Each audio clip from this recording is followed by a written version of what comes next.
Livro do profeta Ageu, capítulo 1, do verso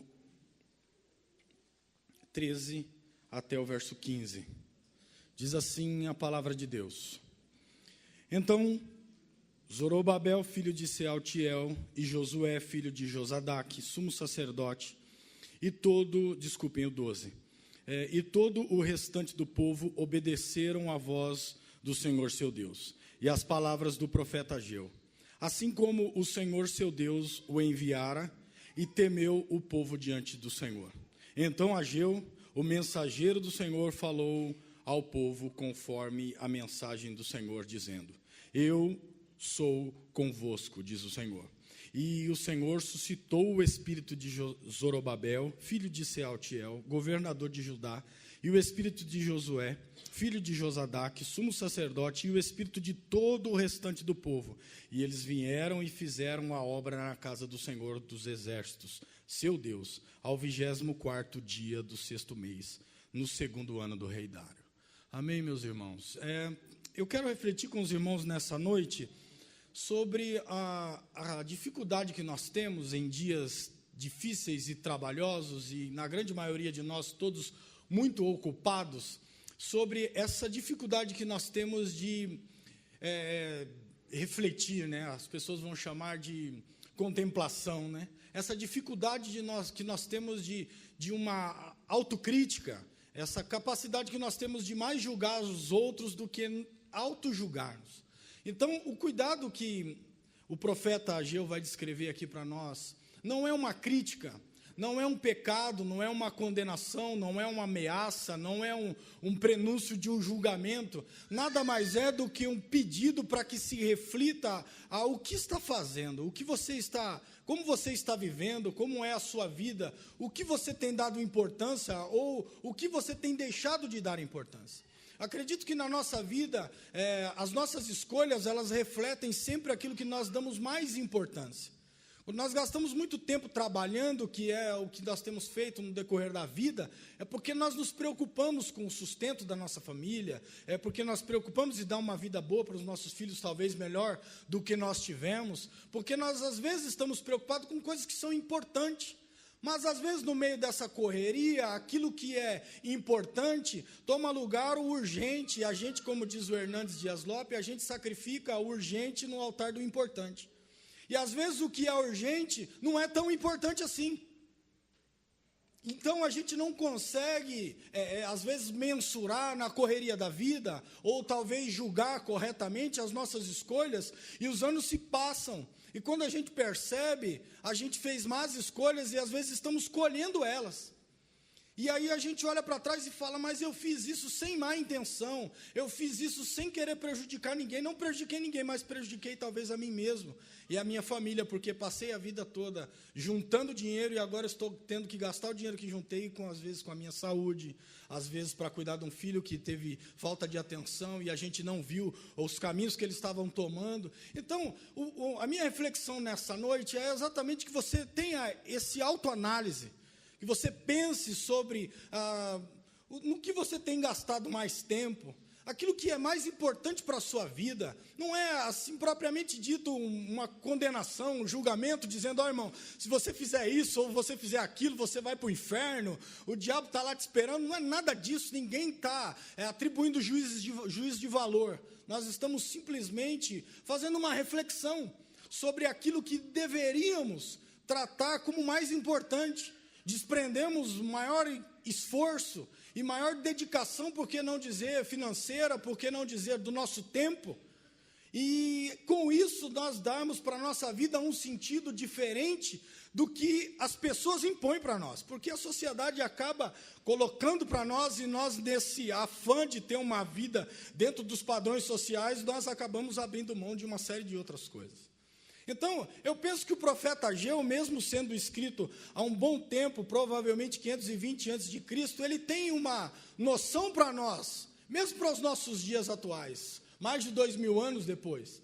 Ele tem algo que Deus ainda pode continuar falando para nós, dando talvez um conselho, não condenando ninguém, mas dando um conselho para que você reflita.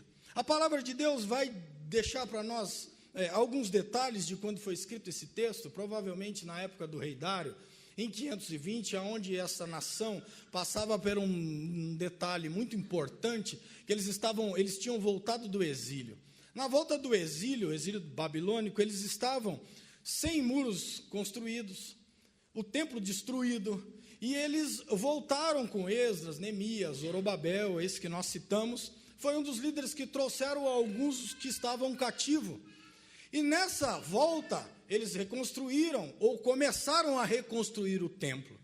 Só que houve um grande problema, as pessoas em volta do entorno, em Samaria, mais propriamente dizendo, fizeram um murmúrio, dizendo, olha, esse povo é rebelde, se você deixar eles reconstruir o templo, vocês vão ter um problema sério com eles. Então, na época, provavelmente, o Artaxerxes mandou um edito e disse assim, olha, acaba com essa obra, embarga a obra. Essa obra ficou parada por provavelmente 16 anos, parada. E o povo estava como que se tivesse tudo tranquilo. Ninguém queria ou tinha preocupação com a obra do templo.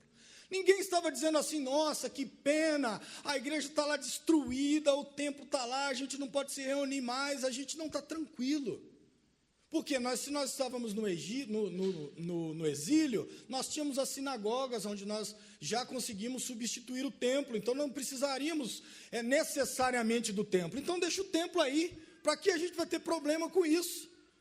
A vida está boa, se a gente começar a mexer com isso, a gente tem despesa, a gente tem trabalho, a gente vai ter as pessoas se levantando contra a gente tem pessoas que vão dizer mal da gente lá para o imperador, então deixa do jeito que está.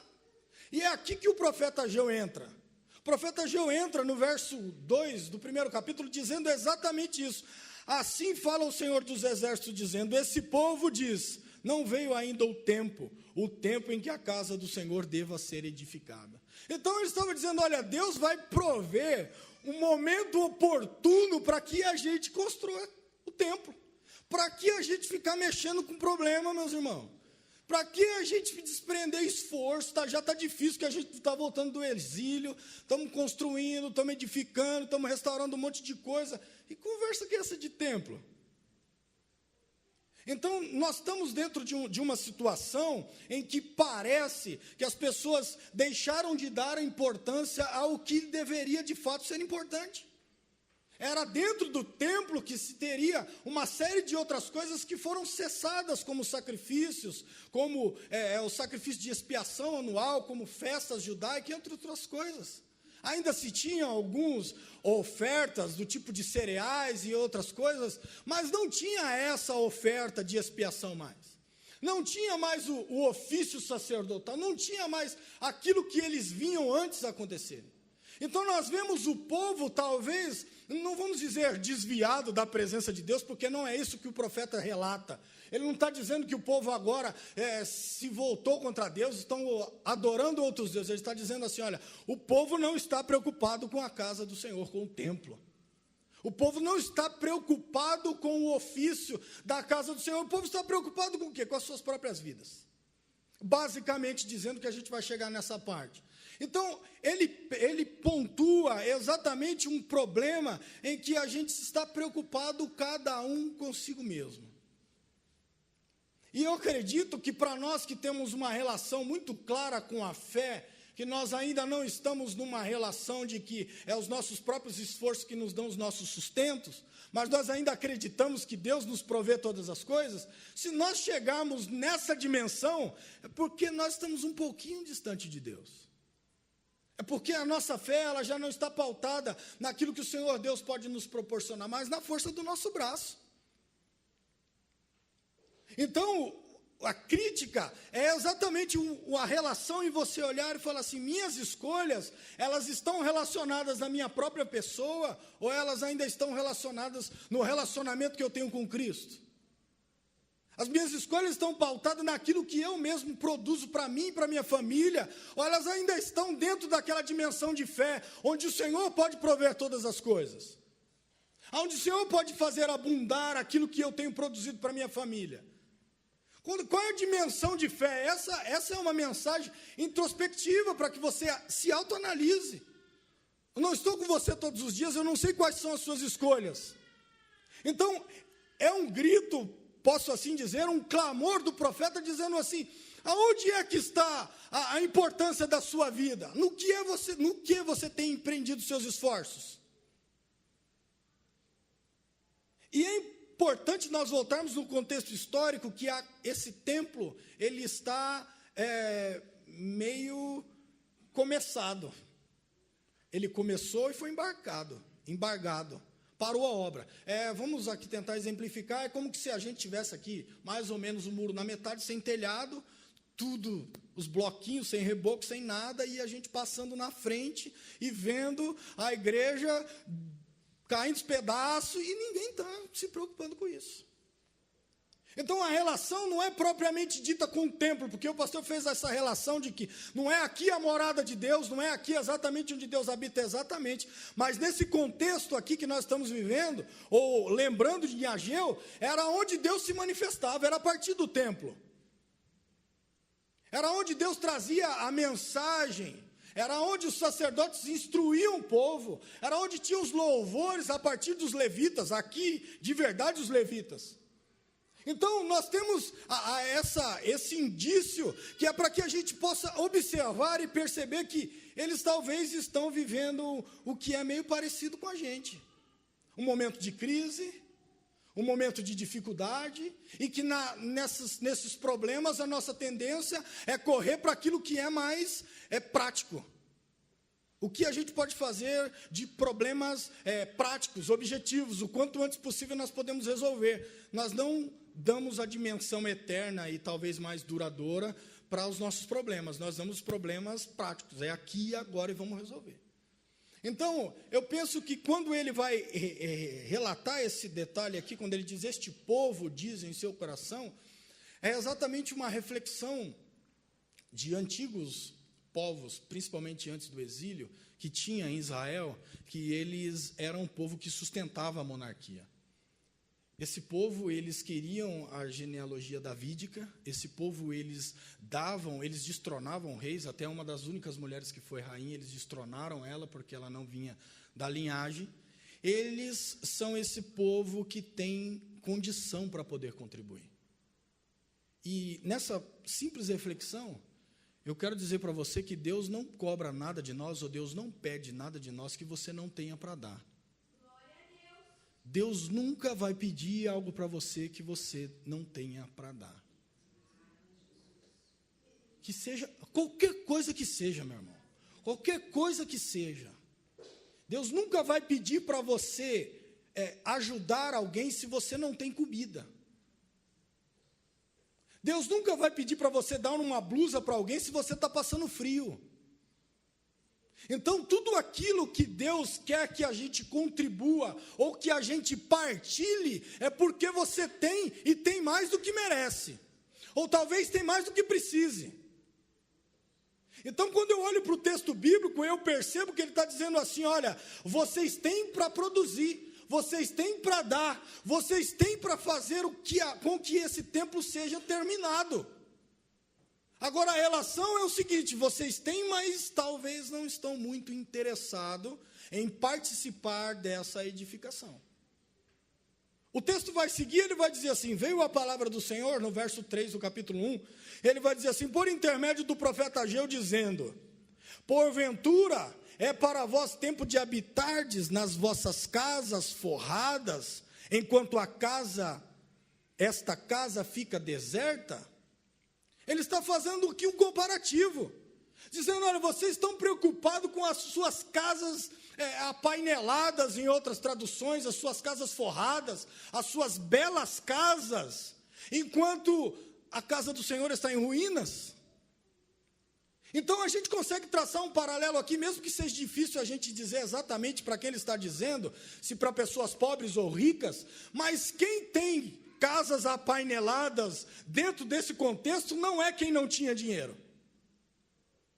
Não era um escravo que vivia só trabalhando para comer e sobreviver e ter o teto do Senhor que ele servia, que o Senhor está dizendo, você tem que vir aqui trabalhar, você tem que vir aqui contribuir. Não, ele está dizendo, olha, para vocês aí, que tem vossas casas apaineladas, vocês aí que têm condições, vocês aí que podem contribuir, é com vocês que eu estou falando.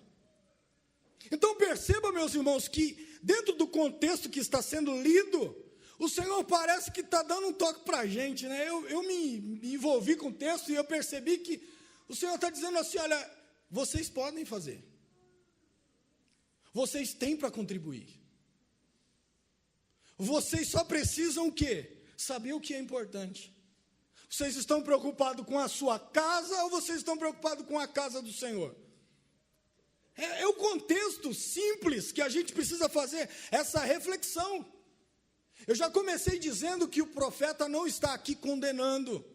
O profeta pós-exílico, ele ganha um novo sentido, que ele não vai vir ameaçando, dizendo, olha, se vocês não se arrepender, e não se converter, e não mudar os vossos caminhos, virá sobre vocês. Não vai vir nada. Ele não está dizendo que vocês vão para lugar nenhum, ele está dizendo, olha, vocês precisam analisar o que vocês estão priorizando. É simples assim a reflexão, não tem muita coisa.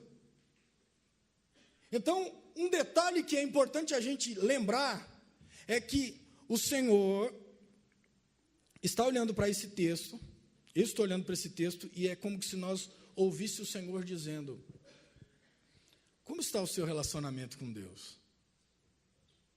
Por quê? Porque a casa de Deus era o lugar de relacionamento.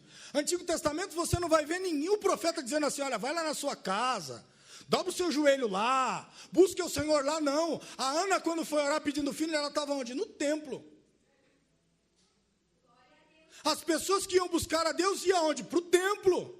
Então o lugar de relacionamento com Deus era no templo, que estava destruído. E as pessoas estavam preocupadas com as suas casas. Então, não tem como nós olharmos para um texto como esse e achar que o relacionamento está legal. Aí você vai dizer assim para mim, meu irmão, você está dizendo que a minha frequência na igreja, ela quer dizer se eu estou cristão, se eu tenho um bom relacionamento com Deus ou não? Talvez não, mas talvez sim. Talvez você de verdade não tenha tempo para vir e seja um cristão verdadeiro. Tenha boas práticas, tenha uma boa conduta, fale com Deus, se relacione com Deus. Mas talvez a minha falta de frequência na comunidade cristã, ela esteja evidenciando um problema meu de relacionamento com Deus ou com os irmãos. O que é isso? O que é isso? É uma autorreflexão que você precisa fazer. Eu não posso dizer você. Por mais que Deus me revelasse aqui, no máximo eu chamaria você no final do culto. Eu não tenho coragem de fazer isso, não vou expor ninguém. Então, qual que é o cuidado que você precisa fazer? Qual que é a reflexão que temos que fazer hoje? Claramente, e é para ficar quietinho assim mesmo pensando. Pensando por quê? Porque nós vivemos esses dias, meus irmãos. Sabe quais são os dias que nós vivemos e que tudo nos distrai? Tudo nos tira o foco da atenção. Tudo nos desmotiva.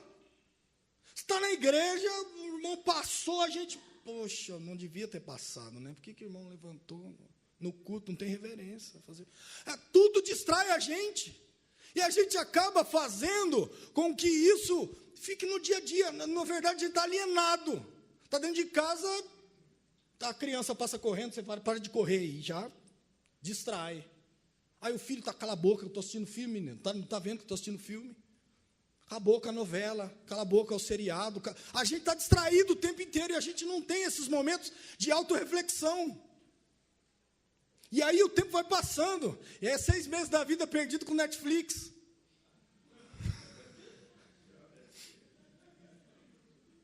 Você entendeu, meus irmãos? Então, o que a gente precisa tomar cuidado? De nós considerarmos, de nós analisarmos e percebermos de que forma nós temos empreendido nosso tempo. No que é que de verdade nós temos gastado nossa vida, meus irmãos? 16 anos parado, embargado uma obra, 16 anos e o povo ainda estava assim, ainda vai vir o tempo em que o Senhor vai criar um momento oportuno para que essa obra venha a ser edificada. E às vezes a gente está assim, Deus quer que eu contribua com alguma coisa, não seja só financeiro, mas contribua na participação da obra, alguma coisa desse tipo. E Deus vai criar esse momento oportuno para que isso aconteça. Eu vou dormir, vai vir uma estrela caindo assim na minha casa. Faz igual o Daniel, né? Dorme, e depois que dorme tem a visão no sonho. Fala, eu quero ter uma visão dormindo. Então, meus irmãos, a realidade nossa é que nós precisamos raciocinar para que Deus tenha facilidade de agir através de nós. Para que nós não venhamos ficar colocando empecilhos que parecem ser tão sutis, que a gente nem percebe. Mas esses empecilhos estão nos distanciando. E aí parece que precisa vir um profeta aí dar uma chacoalhada, e ele vai dizer assim no 5, ora pois, assim diz o Senhor dos Exércitos, considerai os vossos caminhos. É exatamente refletir, pense sobre os seus caminhos. Olhe por onde você está andando, o que você está fazendo. É simples, não precisa saber do grego nada aqui do hebraico. Você pode olhar para o texto e o texto salta. Você consegue olhar e perceber, meus irmãos, o povo estava distante de Deus. O povo não queria problema. O povo queria ficar na vidinha mansa. Porque, vamos ser bem sinceros, meus irmãos, exercer ministério dá trabalho. Fazer as coisas na igreja dá trabalho. Ajudar pessoas dá trabalho, porque parece que às vezes a gente fala, não, mas nem ela está querendo ajudar ela mesma, como é que eu vou ajudar? Ajudar dá trabalho. Cuidar das pessoas dá trabalho. Tocar na igreja dá trabalho. Tudo dá trabalho, meus irmãos. Tudo dá trabalho. O pastor está lá, fala a Deus nesse momento.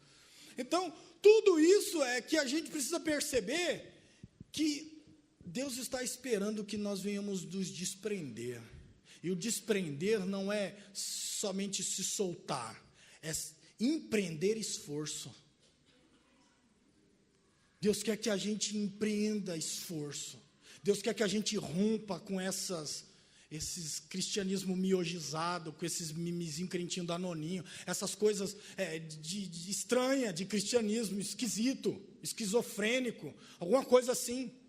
Deus está esperando homens e mulheres maduras, cheias do Espírito Santo, que se levante nesses dias difíceis para proclamar a palavra de Deus.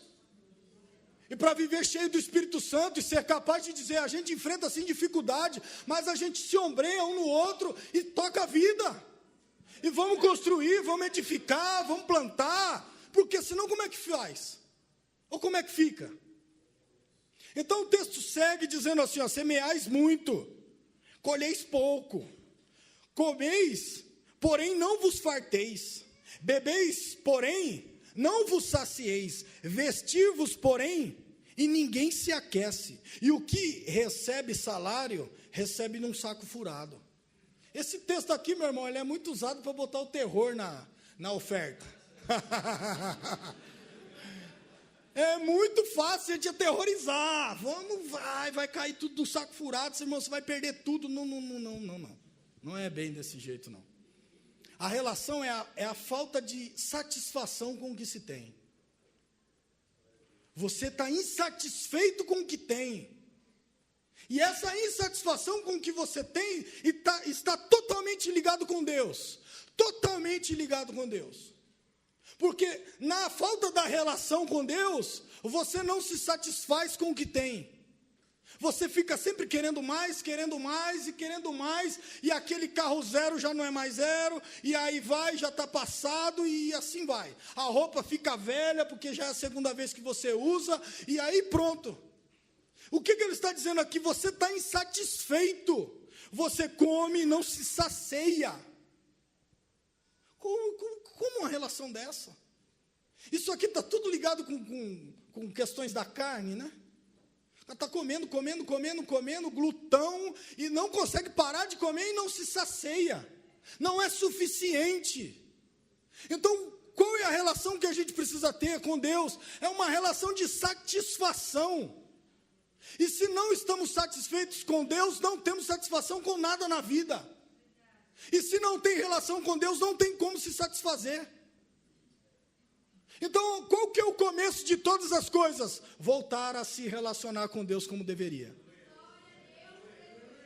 Esse é o princípio básico, para que eu possa ter satisfação nas coisas da vida. E aí, com isso, o que eu faço? Eu olho para a minha vida, olho quem eu era, olho onde eu estou, olho aonde Deus pode me levar, e eu fico satisfeito. Eu agradeço a Deus, eu digo, Senhor, está lá a igreja, o templo está nas ruínas, mas a gente ainda acredita que o Senhor pode nos dar graça para edificar, porque eu vejo nas minhas mãos a capacidade de edificar o templo.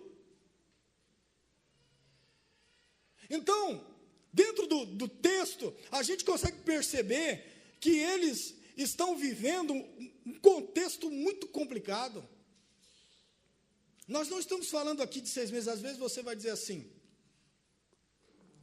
meu irmão, eu vivi 20 anos, 30 anos, sei lá quanto tempo, lá na igreja, lá trabalhando, e aí agora eu parei. Então, um ano parado, eu não consigo mais achar força para voltar. Eles estavam parados 16 anos. Imagina. E aqui o problema, tem uma série de problemas. Aqui tem um problema político, porque se a gente deixar eles edificar o templo, eles não vão querer mais pagar tributo para o Império Persa. Então, o que a gente tem que fazer? A gente tem que parar essa obra, porque parando a obra, a gente não levanta o ânimo nacionalista de Israel, ou de Jerusalém. Então, a gente deixa o templinho lá do jeito que está, o que eles produzirem, eles pagam imposto para a gente, e a nação nunca mais vai ter esse desejo nacionalista de ser uma nação sem pagar tributo individual e coisas desse tipo. E aqui, o que ele está falando? Ele está dizendo, olha, Deus quer que a gente edifique esse templo. Deus quer que vocês sejam saciados. Deus quer que vocês sejam satisfeitos. Mas é a partir de onde? É a partir da relação. É a partir do templo que faz figura com isso. Então, se eu olho para um texto, se eu olho para a relação com Deus, se eu olho para a minha relação com Deus, e ela está distante disso, eu faço o convite que o Ageu não fez: se arrependa. Se arrependa. Se converta nessa noite. Não é se converter, irmão, já sou convertido. Não, se arrependa, faça o retorno e volte para a presença de Deus. Volte para a presença de Deus e comece a ter satisfação em Deus. Que a partir da satisfação em Deus, você vai ter satisfação na vida. Vai ter satisfação com a sua família. Vai ter satisfação com seus filhos. Vai viver uma vida totalmente diferente do que você já viveu. Mas é a partir da presença de Deus. Não é a partir das suas próprias vontades. O texto vai seguir, meus irmãos. E na sequência do texto ele vai dizer o seguinte. E aqui agora uma ordem, né? Assim diz o Senhor dos Exércitos: considerai os vossos caminhos. Subi ao monte, trazei madeira, edificai a casa, e dela me agradarei, e serei glorificado, diz o Senhor. Ele vai dizer assim: esperastes o muito, mas eis que veio a ser pouco. E esse pouco, quando o trouxe para casa, eu dissipei com um assopro. Por que causa? Diz o Senhor dos Exércitos: por causa da minha casa que está deserta, enquanto cada um de vós corre para a sua própria casa. Aí você vai dizer assim: irmão, parece que você acabou de ler esse versículo lá em cima. É exatamente isso. O texto está dando ênfase para o problema. E na ênfase do problema é para que a gente acorde. Toda repetição de texto você vai dizer: meu irmão, está repetindo, o cara não sabia que repetiu aqui embaixo. Não, ele está dando uma ênfase para realmente você perceber o que ele quer dizer. Então, dentro dessa relação, ele vai dizer assim, olha, e pior, que aqui ele está dizendo assim, olha, sabe esse problema aí que vocês estão tendo? Deus está dizendo, quem causou foi eu. Como é que a gente... mas que Deus que é esse? Então, eu quero atrair vocês para mim, nem que seja por meio dessa dificuldade. A falta, você estava esperando muito, veio pouco, e o pouco que veio eu dissipei. O Senhor está dizendo, foi eu. O Senhor não está dizendo, olha, eu mandei um inimigo, eu mandei os anjos, mandei uns demônios, mandei qualquer coisa. Deus não está dizendo nada disso, está dizendo, foi eu que dissipei isso daí, que vocês estavam juntando. Então eu consigo olhar dentro desse texto e perceber que o Senhor está ainda no controle das coisas. A perspectiva judaica dessa época era uma perspectiva que tanto mal quanto bem só acontecia a partir da mão de Deus. Não era alguém que tinha um dualismo entre que o mal vivia no âmbito sozinho fora de Deus. Ele estava dizendo, olha, se vier a bênção ou se vier o mal, ela vem a partir da permissão divina. E ele está dizendo o seguinte, olha, isso daí que está acontecendo porque vocês estão mais preocupados com a sua casa do que com a minha. Então, não vamos tipificar a igreja, não tem nada a ver. A relação é a relação com Deus. Não é o quanto que você vem para a igreja, é o quanto você edifica a igreja. É o quanto você contribui para que as pessoas sejam edificadas. É o quanto você contribui para que as pessoas se relacionem com Deus.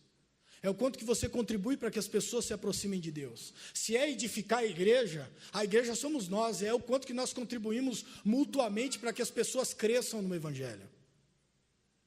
É o quanto que a gente é capaz de construir aqui relacionamentos sólidos e firmes para que aqueles que vão vir depois da gente estejam apoiados sobre os nossos ombros, para que vejam mais adiante. Porque nós só enxergamos o que nós enxergamos hoje, diante da teologia que é construída durante muitos anos, porque nós estamos nos ombros de alguém, olhando lá na frente o que eles começaram a construir há muito tempo. Então vamos edificar uma igreja hoje sólida, para que as pessoas que edificarão depois de nós possam ter uma base estruturada, para que possam conhecer um Deus verdadeiro, para que tenham uma relação que talvez, espelhado na nossa relação com Deus, se aproxime de Deus. Para que não viva dizendo assim, olha, nós estamos passando por um período de crise espiritual, porque é reflexo da crise financeira, que é reflexo da crise política, que é reflexo da crise familiar, que é reflexo... A gente vai justificar até amanhã o reflexo da nossa crise espiritual. Mas o que o Senhor quer é que não haja justificativas mais, é que nós venhamos dizer, Senhor, nós estamos aqui prontos a edificar o templo. Nós estamos aqui prontos a edificar a sua igreja. Nós aqui vamos obedecer o seu chamado, vamos subir, vamos trabalhar e vamos edificar o templo. Não importa quanto trabalho vai dar, não importa o tamanho do templo. Porque depois eles vão dizer assim, mas que templinho que é esse, né? Porque há uma comparação entre o templo de Salomão e o templo pós-exílio. As condições eram outras, os problemas eram outros, por isso que teve que vir depois o Herodes e dar um tapa no templo para o templo ficar mais bonitinho. Porque o templo que foi construído depois foi um templo que estava dentro das condições do povo. Mas aí o Senhor vai dizer no final da carta, do livro do profeta, olha, esse segundo templo, a glória dele vai ser maior do que a primeira. Aí a gente pergunta, o Senhor não está preocupado com a beleza exterior? Mais uma vez a gente volta para aquilo que acontece dentro do relacionamento. E mais uma vez a gente vai para a parte mais importante, é quando Jesus entra nesse segundo templo. Então não tem como nós ficarmos preocupados dizendo, Senhor, estou justificando minha causa aqui, me deixa quietinho no meu canto. Senhor, olha para a minha preguiça espiritual, não sei se existe, mas deve existir, né? Olha, Senhor, para a minha preguiça espiritual e se compadece de mim. Não existe, meus irmãos. O Senhor, nessa noite, o Senhor quer que você analise a sua vida. E veja como é que está aí. Como é que você tem se relacionado com Deus? Como é que está o seu desprendimento? Como é que está a sua disposição? Ou ainda nós vamos ficar com aquelas desculpinhas, desculpe a palavra, esfarrapada, né? Vamos dar um salto no texto? Pula só um versículo. Ele vai dizer assim, então Zorobabel, filho de Sealtiel, e Josué, filho de Josadaque, sumo sacerdote, e todo o restante do povo, obedeceram à voz do Senhor, seu Deus, e às palavras do profeta Ageu, assim como o Senhor, seu Deus, o enviara e temeu o povo diante de Deus. Perceba que, talvez o texto escrito, ele dá para nós uma impressão de que o profeta falou, após a fala do profeta Ageu, o povo se quebrantou, E o povo começou a construir. Não necessariamente nessa ordem, meus irmãos. Talvez esses editos ou ditos proféticos já passeavam entre o povo, e talvez ele demorou um pouquinho de tempo para fazer efeito. Não necessariamente nessa ordem de ouvir e já levantar e trabalhar. Mas talvez era uma mensagem que foi reproduzida. E as pessoas ouviram uma vez, e ouviram 2 vezes. Quanto tempo demorou para a gente dentro da igreja se converter? Às vezes o cara não disse nenhuma novidade, mas a ação do Espírito Santo nos compungiu. A ação do Espírito Santo moveu o nosso coração. E aí, na sequência do texto, ele vai dizer assim, olha, então Ageu, mensageiro do Senhor, falou ao povo, conforme a mensagem do Senhor, dizendo, eu sou convosco, diz o Senhor. Essa parte, ela é importantíssima, porque se você olhar num contexto histórico, aqui dentro desses problemas de exílio e pré-exílio, você vai ver que lá atrás, o profeta Ezequiel viu a presença do Senhor sendo tirada do templo, antes do templo ser destruído. Deus se retira do templo, e o templo é destruído. Agora não tem mais templo para que a presença do Senhor volte. E mesmo assim o Senhor está dizendo, eu estou no meio de vocês, eu estou convosco, mesmo fora do templo. Mas aqui tem uma finalidade específica, o Senhor está conosco para nos capacitar para construir o templo. Não é uma coisa solta, porque senão a gente vai dizer, então não precisa de templo, o Senhor está conosco. Mas há um objetivo para isso, há uma finalidade, o Senhor está convosco, eu estou convosco, e aí a partir de então, vai haver uma ligação, e ele diz assim, e o Senhor suscitou o espírito de Josué e Zorobabel, é no momento que ele incentiva esses homens, é no momento que se desprende, então você não vai ver que está acontecendo nada, não teve sinal, não teve terremoto, não teve raio, não teve vento forte, não teve nada, teve uma ação do Espírito Santo, teve um mover da presença de Deus no meio do povo. Então eu ainda vou um pouco mais além, não são as palavras do profeta Ageu, é a ação de Deus por meio das palavras dele, que fez com que aqueles homens, depois de 16 anos, abandonaram a obra de Deus, abandonaram a construção do templo, resolveram voltar. E agora sem justificativa, o império era o mesmo, os problemas seriam os mesmos, os governadores de Samaria, que provavelmente tinham problemas com eles, eram os mesmos. Inclusive o problema de Samaria começa aqui, que eles se misturaram na leva dos assírios mandaram um monte de gente para Samaria, e eles se casaram lá, viraram uma mistura de gente, e aqui quando eles vêm impedir a construção do templo, já começa a rixa do samaritano, que você vai ver lá no capítulo 4 de João. É a mesma coisa, começou tudo aqui. Então eu preciso perceber, meus irmãos, que Deus não está interessado em nenhum tipo de justificativa. E o Senhor Deus é capaz de quebrar qualquer tipo de empecilho que você possa pôr, para poder empreender esforço na obra de Deus. Agora, a gente só precisa fazer aquilo que nós dissemos em alguns dias atrás também, é deixar que a presença de Deus nos conduza. É deixar que Deus controle as nossas vidas. É permitir que a ação do Espírito Santo nos faça olhar para nós e dizer assim, como eu gosto de justificar, né? Como eu acho desculpa para tudo, né? É isso que eu preciso fazer. É isso que eu preciso deixar que o Espírito de Deus suscite em nós. Suscite esse despreendimento. Meu irmão, eu sou muito ocupado, eu vou falar para você legal, mas quando a gente quer, a gente faz.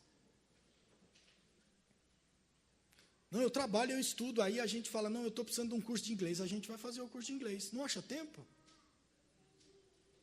Não estou precisando de um curso de grego, vai fazer um curso de grego. Eu estou precisando de uma reciclagem na minha profissão, não vai fazer a reciclagem? Meu irmão, mas se eu não fizer a reciclagem, eu vou ser mandado embora, eu vou falar, ninguém está condenando a sua reciclagem. Estou dizendo que vá fazer mesmo, Deus lhe abençoe. Quer fazer o curso, Deus lhe abençoe, vai fazer mesmo. Mas estou dizendo que quando você põe como prioridade, você faz. Eu faço. Então vamos definir as nossas prioridades. Vamos pontuá-las. Vamos refletir sobre elas. Vamos ver o que é mais importante para as nossas vidas. E a partir dessa nossa reflexão, pautada na palavra de Deus, a gente faça as suas escolhas. Volte. Trabalhe mais, empreenda esforço, enquanto a vida há esperança. E o Senhor Jesus não está interessado em colocar a gente na cama. Eu tinha um ministério na igreja, abandonei o ministério, perdi um pedaço do pé. O diabo lançou um dardo aqui, com uma pedra no rim. Meus irmãos, não é esse cristianismo que a gente vive, meus irmãos. O Senhor Jesus quer que você venha trabalhar de bom grado. O Senhor Jesus está esperando de nós voluntariado. O Senhor Jesus está esperando de nós que você seja sensível à presença de Deus e às deficiências de todos nós, porque todos nós precisamos mutuamente uns dos outros. O Senhor Jesus está preocupado que você olhe para a pessoa que está do seu lado e perceba ela. Perceba ela. Não é perceber e dizer, olha lá o sapato novo, que bonito. Não é isso. Perceber como é que o irmão está, como é que o querido do lado está.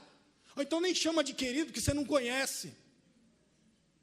Meu irmão, como é que você está? Como é que está a sua vida? Percebi que você está meio cabisbaixo, percebi que você está meio triste. Deixe Deus trabalhar no nosso meio, meus irmãos. Deixe ser sensível à ação do Espírito Santo de Deus, a fim de que nós não venhamos ser pessoas insatisfeitas, amarguradas. Olhe para trás da vida e disse, trabalhei tanto, mas para quê? Criei meus filhos, mas para quê? Tudo para quê? Sempre reclamando, meus irmãos. Deixe Deus, através do Espírito Santo, nos saciar. Deixe o Senhor, não importa se você tem muito, se você tem pouco, mas que esteja satisfeito. Para que a gente viva uma vida agradável, para que a gente seja pessoas alegres, que a gente se cumprimente e se preocupe uns com os outros. Irmão, não tenho dinheiro para te dar, mas eu posso orar por você. Irmão, não tenho comida para te dar, mas eu posso orar. O Pedro disse isso na porta do templo. Então, meus irmãos, vamos ser sensíveis a isso. Vamos edificar o templo do Senhor, porque o texto disse, então o Senhor será glorificado. Então, eu rogo a Deus nessa noite que o Senhor mova os nossos corações. Eu rogo a Deus nessa noite que o Senhor faça algo em especial conosco. Mas eu quero que a gente decida. É decisão, não é chorar, tal, sentir a presença de Deus, beleza, mas eu quero que Deus trate dentro do nosso intelecto, que seja decisão, que não seja emocionalismo, que seja uma coisa, a partir de hoje eu vou agir assim, a partir de hoje eu vou agir dessa forma, para que Deus possa fazer-nos cristãos melhores, e talvez mais parecidos com Cristo, em vez de parecidos com o que a gente acha que é certo.